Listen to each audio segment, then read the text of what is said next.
And, Debbie, turning to you, as we've heard, it has been a tale of two recoveries when we look at the level of recovery going on as we emerge from the sort of main part of the pandemic. Can you share with us more about that and what is the reality for many people not being lifted up by the recovery and sort of the tech boom that's going on now? Yeah, thank you. Well, of course, we know that times of crisis don't create the disparities, right? They highlight and unfortunately exacerbate them. So, from a racial equity and social justice perspective, this tale of two recoveries, not just from the perspective of our tech sector versus non-tech sectors, of course, but more about the very different experiences of our small businesses rooted in the racial and ethnic disparities that Spencer touched on earlier, too. So if we look back, prior to the pandemic, nearly 60% of Black-owned businesses were at risk of financial distress. And that was compared to about 27% of white-owned businesses.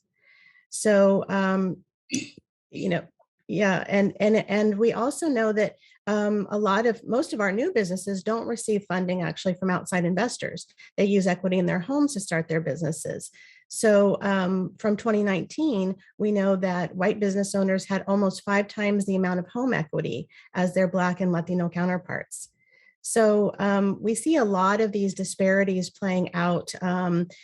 Black and Brown, Indigenous, and other people of color are less likely to have emergency savings. As a result, they're more often forced to rely on non-business income, such as other family members' income earnings, debt, et cetera.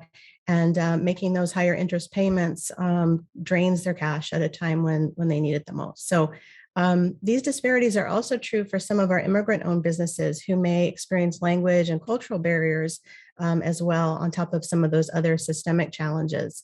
So one of the things that I found recently that was a really interesting perspective and a good one to think about moving forward was put out by McKinsey and Company, and they've shared this report about building a supportive ecosystem for Black-owned businesses.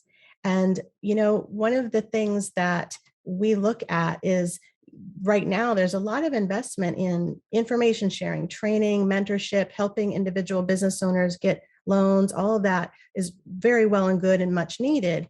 But unfortunately, it tends to perpetuate, if we're just focused on those things, perpetuates the false and harmful notion that challenges can be overcome by addressing the shortcomings of the business owners and their businesses. That is not what we need to be focusing on in the bigger picture. We need institutional and structural changes across all parts of our community so we can all have the benefits and reap the benefits of the opportunities and growth.